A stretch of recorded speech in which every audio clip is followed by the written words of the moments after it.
Imagine a world where you cannot get a job because you don't know how to complete an application. In this section of It's About Money, I'll be talking with Bob Mahar and John Williams from the Literacy Volunteers of Rochester, an important organization here in our community. So stay tuned.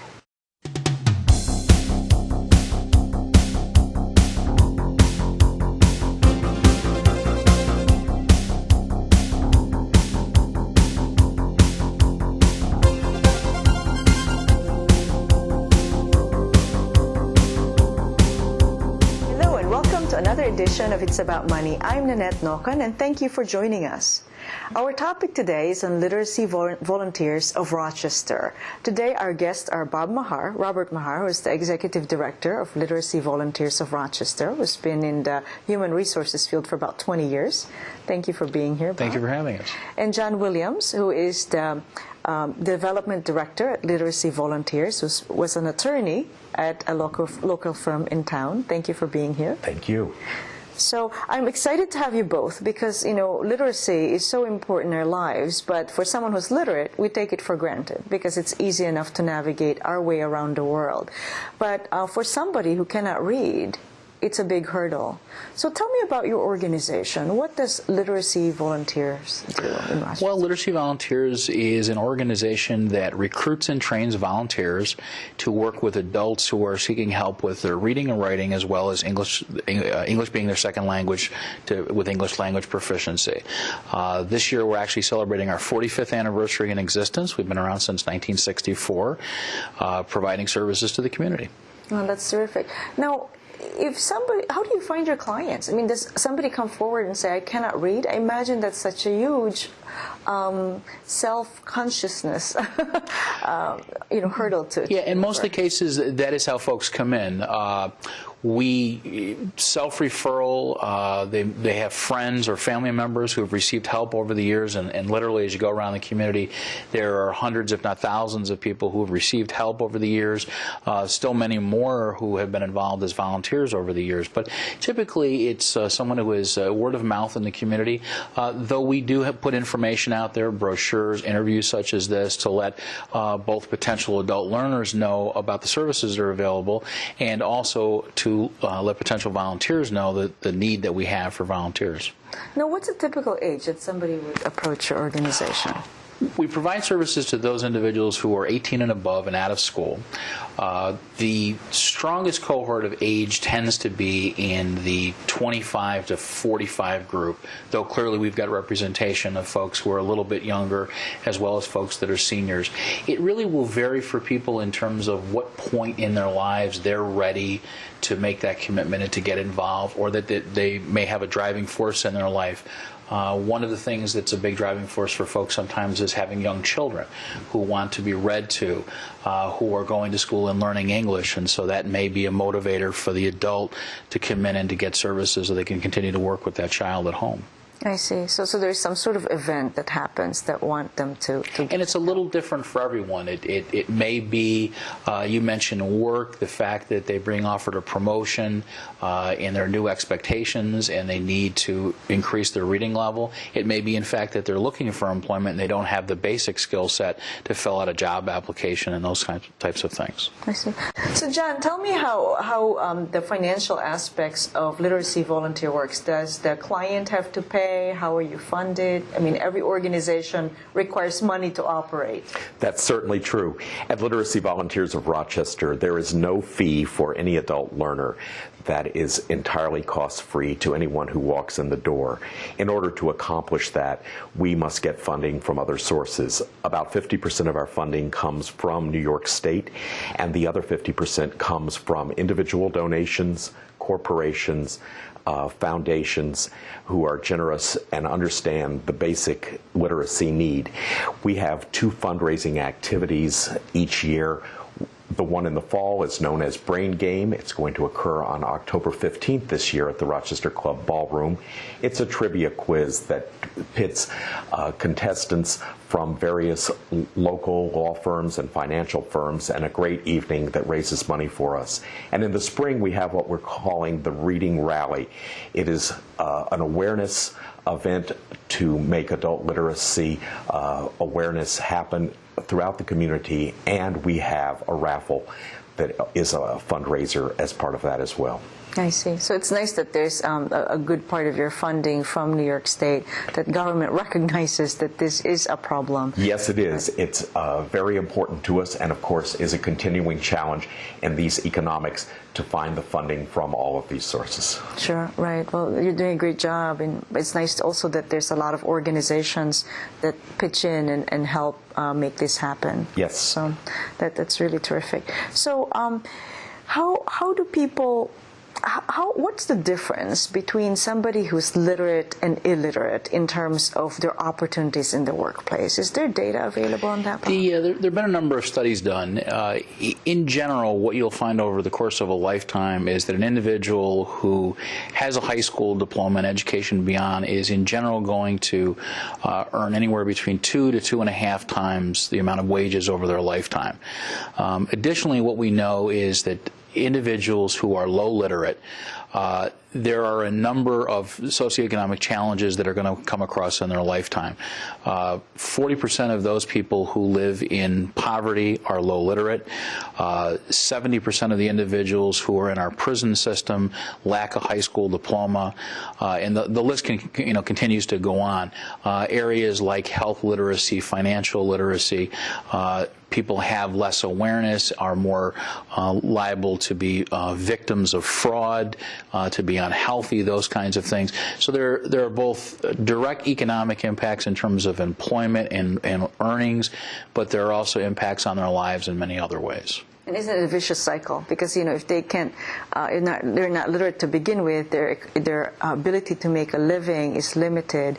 Yet they're also potential victims because they don't understand half of what they're signing. Absolutely, and it also is a generational cycle.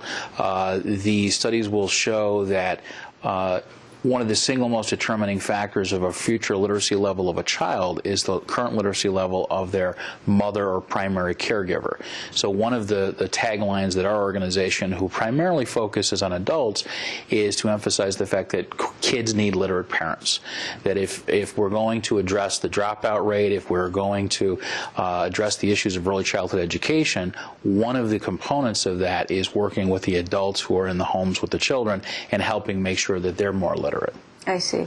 Because if you educate the child but not the parent, there's no continuous, I would suspect that there's no Absolutely, and the ability of the adult in that household to assist the child and to support them. And as I mentioned earlier, that's a big motivating factor for a lot of folks who come through our door and through the doors of other adult literacy programs in the community, is that their children are getting to an age where they're beginning to enter school, they want to be read to, they want to support their children in school and what they do, and so to the degree that they can, that they're more literate, that they have more of a skill set, they're able to support the child.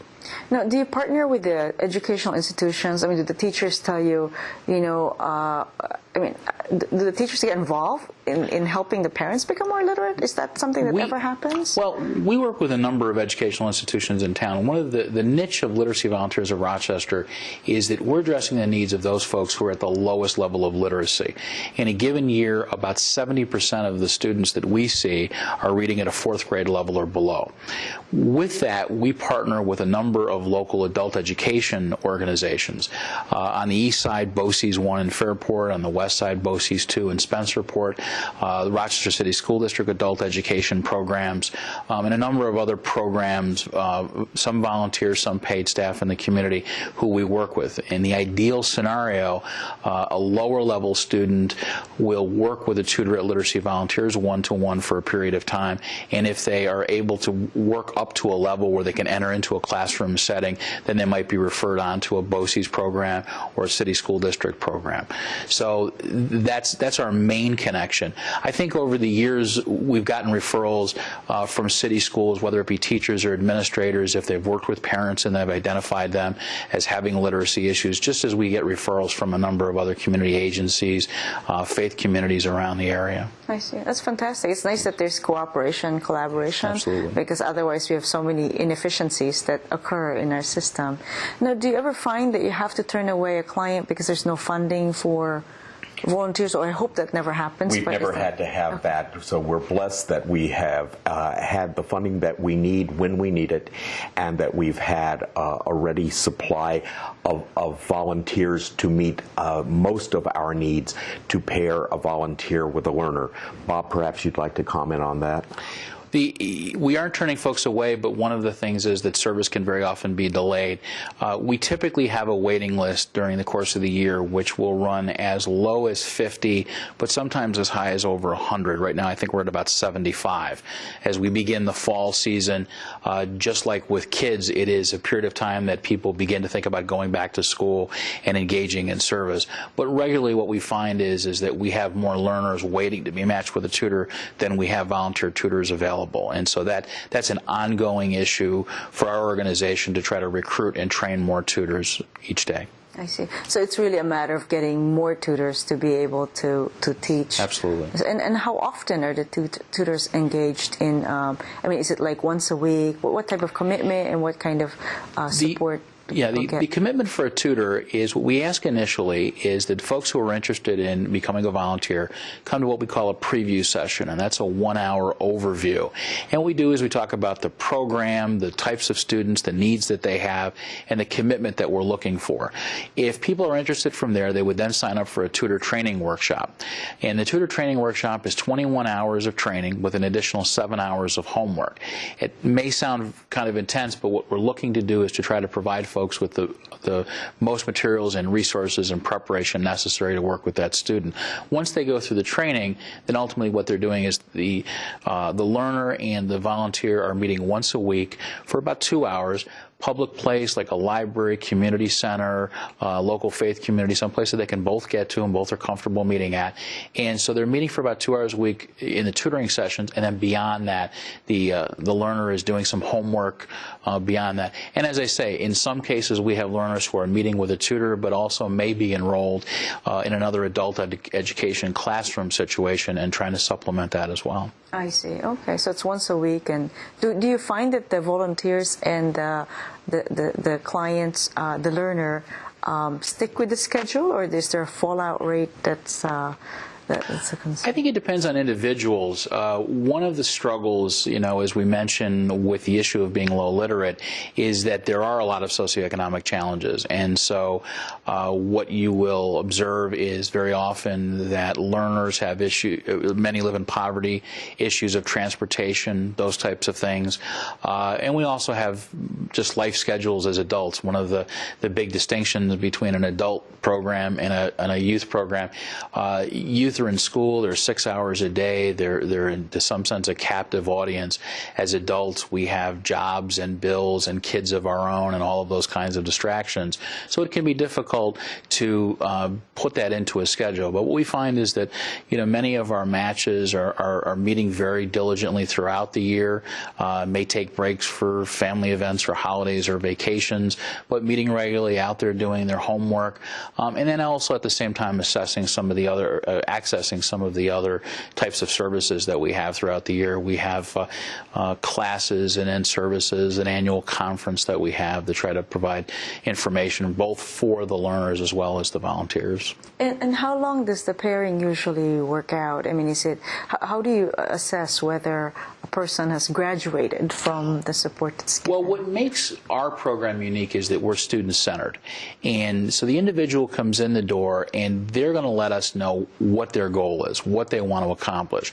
And as we said earlier, I mean, that could be anything from reading to their child, getting a driver's license, filling out a job application, becoming a citizen, maybe wanting to read the Bible. And based on that, and we ultimately match them, the pair begin to work on their goal. Okay. The great news is that very often what happens is people start with a shorter, smaller, short-term goal. They achieve that, and then they move on to the next goal. And in an ideal world, our learners are both achieving their personal goals, moving up in grade level, and then ultimately moving towards goals like getting a GED, getting a job, and some of those larger goals. But they vary. So the short answer to that question is that it really is going to depend on the individual, the match. We have students and tutors who we ask for an initial 1-year commitment from our tutors, and so we have some who meet for that 1 year. We have others that are meeting for 2 and 3 and 4 years. It depends on the match and the goals. I see. That's great. It's wonderful that it's tailored to each particular client, because the hardest thing to do in life is to give someone a goal that they don't own. So it's wonderful that they can. Absolutely. And what's unique about the program at Literacy Volunteers of Rochester is that one-to-one learning experience that makes it very, very personal. Yeah, so they could find a time that's mutually agreeable, the location, like sort of public location, Absolutely. like a library and so on, to meet, so that it's good for both parties, and you have a higher chance of success when you set it up that way. That's great. Well, we'll take a quick break. We are with Bob Mahar, Executive Director of Literacy Volunteers of Rochester, and also John Williams, who's the Development Director, also of the same organization. Stay tuned, and we'll be right back.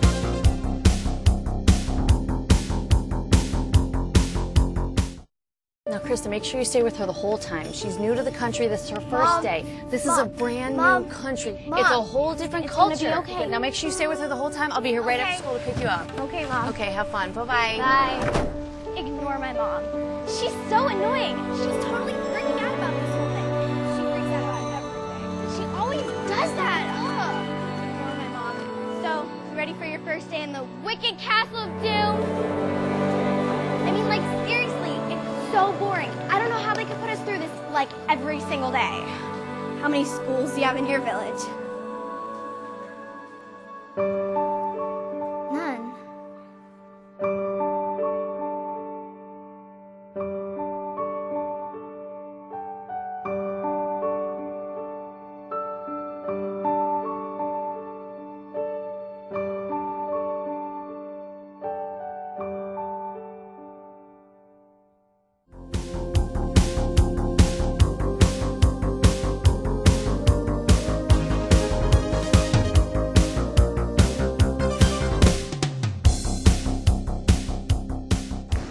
And we're back. I'm Nannette Nocon, host of It's About Money. Today we're talking with Bob Mahar and John Williams about Literacy Volunteers of Rochester.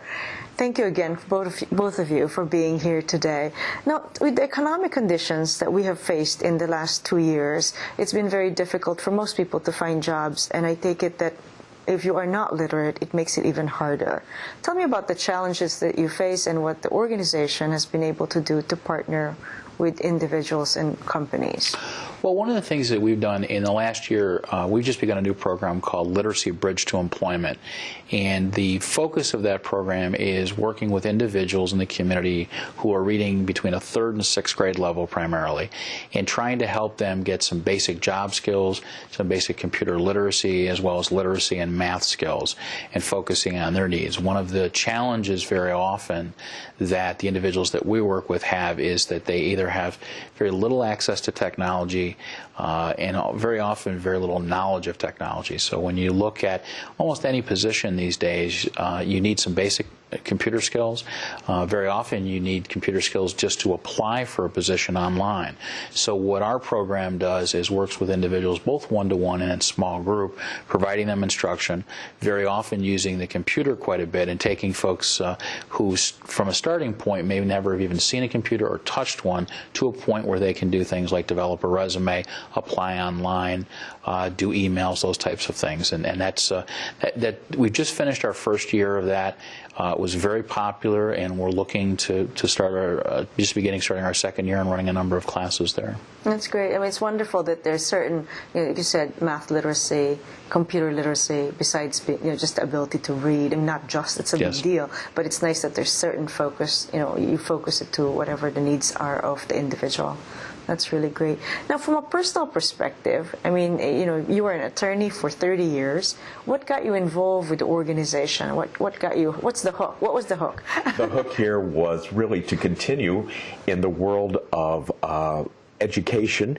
I had worked in the publishing piece of the attorney world, dealing with research materials for attorneys, and here I find myself working with people who are not on the high side of literacy but on the low side of literacy with big challenges.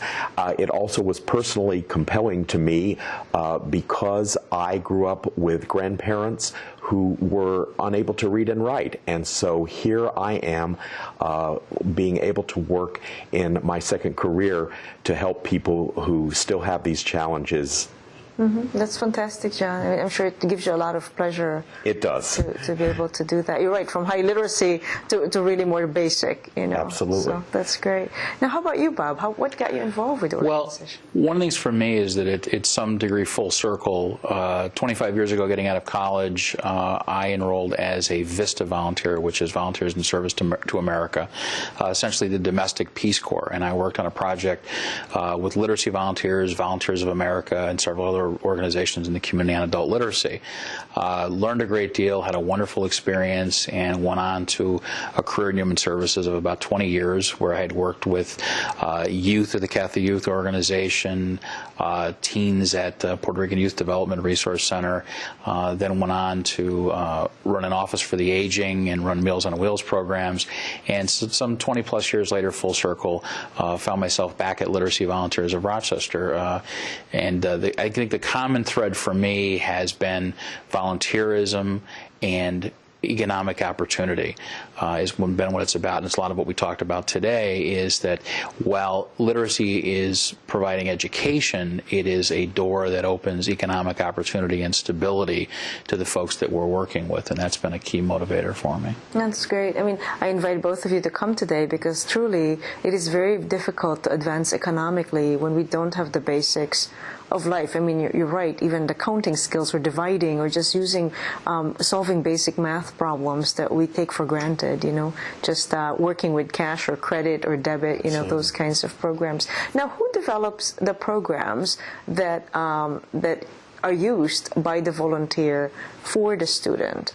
For the learner? We have a 21-hour training program, which is based, if you go back 45 plus years ago, on an original model developed by the founder of Literacy Volunteers of America, a lady by the name of Ruth Colvin.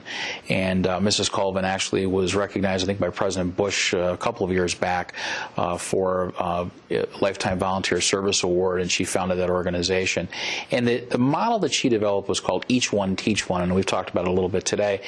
In terms of using everyday materials and tapping into what the individual is looking to learn, what interests them, what their needs are, what their goals are. And so over the years, our volunteers have modified that training to provide a mixture of basic skill development along with trying to work with everyday materials into the training. Where we have changed over the last couple of years is we have an increasing population of individuals who are looking for help with English, and so our training today is a little bit different in the sense that we're training tutors to work with either a person who is looking for assistance with reading or at the same time someone who may be looking for help with English language development. And the goal is to graduate a tutor or a potential tutor from that who could work with either population. The reason we do that is twofold. One is that it gives us more flexibility for the individual who comes in as a tutor who comes in our door and wants to help to work with either population. And the other thing that we've seen over the last several years is that our English language learners who develop their English language skills and get to a point of competency then want to continue on in the program and to hone in on their reading and writing skills as well. And so the volunteer is already prepared to help them. Oh, that's great. Now, you know, I always like the phrase that the teacher always learns more than the students. Does the student ever become, the learner ever become the teacher? In this case, I think, well, clearly when we look at English language learners, there's a lot of sharing of different cultures and different backgrounds. And I think even beyond just the English language learners, we're very often matching individuals who may come from very different worlds and very different backgrounds and have very different skill sets. So I think there is the ability for both to learn from each other. I know John and I talked recently about a number of us on staff had just attended a citizenship ceremony downtown, and there were 4 learners who were obtaining their citizenship. Had gone through literacy volunteers. There were 38 people total, and it was great to see not only the family and friends of those individuals, but their tutors as well there. Very proud and you know, very much a part of their lives. I mean, I think that's the key that distinguishes us, is that when folks are meeting alone, one-on-one, once a week, they're going to develop relationships beyond just the tutoring situation. Well, that's terrific. I remember getting my my citizenship a few decades ago, but it's just, you're right, it's hard to pass that unless you are literate in English.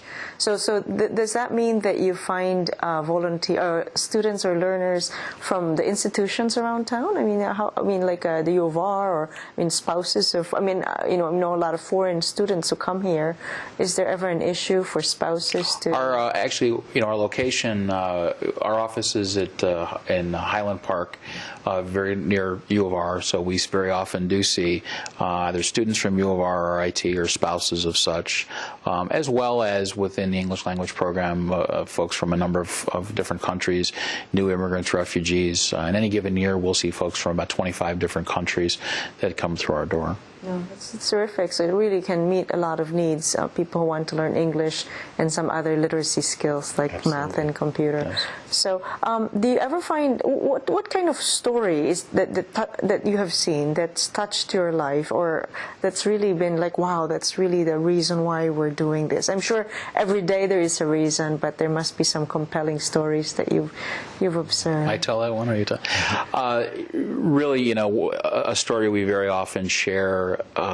And you kind of started off by saying that, you know, very often when you look at state funding and other kinds of issues, the focus is on trying to move people forward and show measurable outcomes, and in terms of numbers, whether it be reading level or test scores or those kind of things. And I think one of the most important stories that affected me over the last several years is, several years back we had a student who stood up at our annual meeting in June, and this gentleman had actually been recognized by his tutor, as we have our tutors recognize their learners for various achievements, and he'd gotten a certificate, and as he came up to get that, he asked if he could say a few words. And at that time, he'd been working with his tutor for about 9 months, and he got up and wanted to thank her, and he thanked her for what she had done to change his life. And his story was that the summer before, he had been with his 5-year-old daughter at a city park, and his daughter wanted to sign up for a rec program. And he could not sign her up for the program because he did not know how to spell her name. That was his motivation to come to the program. And so he began working with his tutor, was matched with her, and so the biggest thing that he drew from that year's work, while he'd learned many other things, was that he was able to spell and to write his daughter's name. And we always make that point that that's something that's never going to show up on a data report as an outcome measurement, but that's something that made a huge difference in his life and his daughter's life. And essentially, that's, you know, that tells us what we're about as literacy volunteers, as we talk about being student-centered and focusing on the individual goals. That story probably tells it more than any.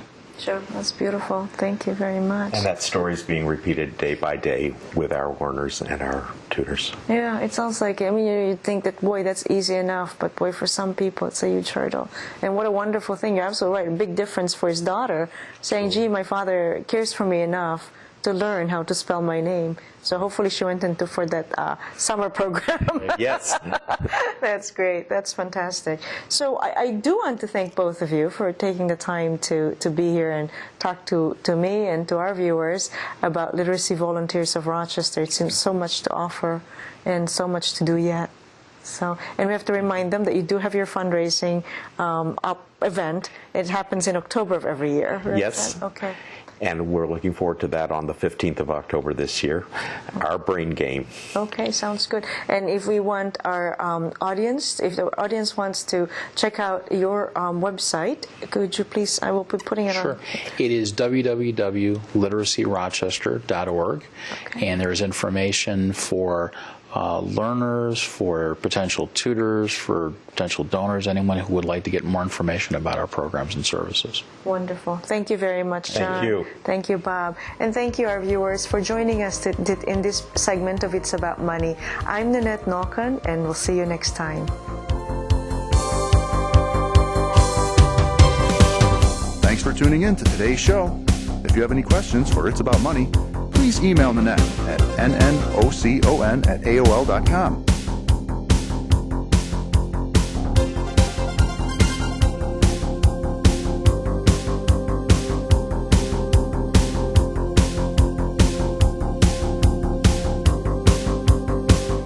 This program was produced through Penfield Community Television in Penfield, New York.